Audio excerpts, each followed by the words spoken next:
I thought I'd do a video on experts in martial arts and the perception of expertise when it comes to what you see on the internet from soldiers, number of people claiming to be experts, and are they really experts?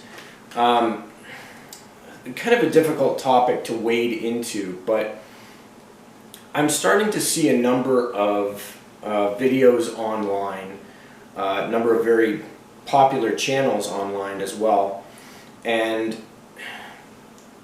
the common theme here is that somebody will usually get the opinion of a soldier, let's say, whether it's a Navy SEAL, whether it I'd give you an example of one that I've seen recently. There's a video on YouTube with a soldier from the SAS, which is Britain's elite forces. It's called the Special Air Service. It's basically Britain's equivalent to the United States Navy SEALs, if you will. It's elite forces. Anyway, in this video, this guy is critiquing various Hollywood movies, and he's giving his expert advice or his expert opinion on what is realistic, what is not realistic, and so on and so forth. So, I mean, you take these videos with a grain of salt anyway. But then he gets to the movie Commando, which is a 1980s action flick with Arnold Schwarzenegger. Loved the movie when I was growing up as a teenager. And in the movie, there's a scene where Arnold Schwarzenegger uses a rocket launcher and blows up a wall with it. And right away, this guy dismisses it and says, you know, he just used a nuclear weapon at short distance, or, you know, I've never seen that before in my life, you know, like that's totally fake, whatever. And of course, you know, using some common sense here, you know, what's more likely? I mean, did Hollywood get the idea for this weapon and just create it out of thin air? Or is it more likely that this weapon actually existed or exists and that Hollywood is putting it into the movie and then maybe sensationalizing it? So I did a little bit of research, and sure enough, it's a real rocket launcher that was created, you know, some 50, 60 years ago now, and it's called the M202 Flash. And it is a rocket launcher that holds 4 rockets. They can be fired individually or all 4 at the same time in a burst. But, you know, the weapon looks almost exactly as pictured in the movie and behaves almost exactly as it was portrayed in the movie. And it's not a nuclear weapon, it's just a rocket launcher. And of course, here was this guy completely dismissing it, just out of hand, and saying, you know, this is not realistic, and this is, you know, this doesn't exist because I've never seen it. And, you know, when people watch a lot of these videos online, and they're hearing this from experts or people who are supposed to be experts on the subject, you really have to do some research on your own. You can't just believe everything that you hear from these guys. Another one is that people are turning to combat advice from Navy SEALs, for example. And, you know, here, when you start to look at soldiers, do they have some hand-to-hand combat training? Yes, absolutely, they do.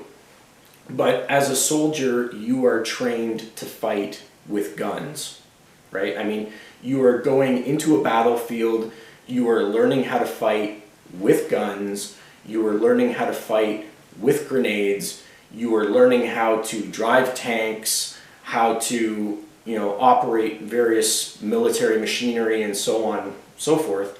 But most of the time, 99% of the time as a soldier, it never gets to hand-to-hand combat.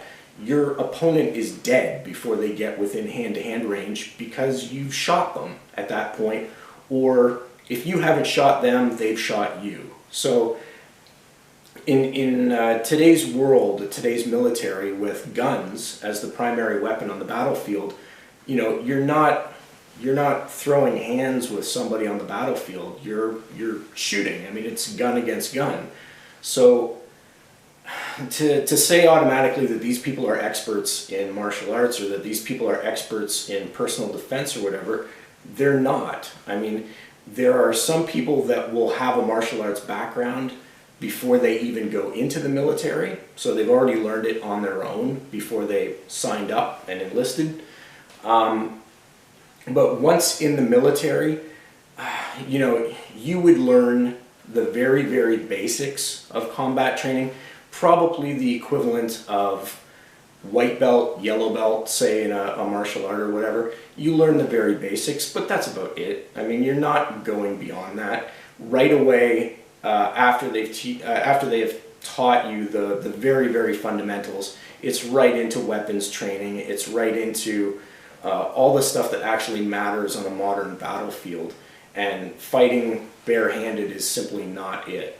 So when you're watching, for example, YouTube videos, or you're looking at other sources online, you know, just because somebody is a Navy SEAL does not make them qualified to talk about anything pertaining to martial arts, anything pertaining to self-defense if it's empty-handed. Just because someone's from the SAS doesn't mean that they know self-defense, doesn't mean that they necessarily know that much about somebody else's military. So you really have to be careful who you are turning to online for advice, because there's a lot of misinformation out there, and there's a lot of people that are masquerading as experts in the martial arts field who really don't know anything about self-defense or martial arts to begin with. So again, kind of a pet peeve of mine, but I like to make sure that people are getting accurate information. I like to make sure that what you are learning is stuff that is accurate, stuff that is of value, because your life may depend on it, and you don't want to get bad information. Thanks.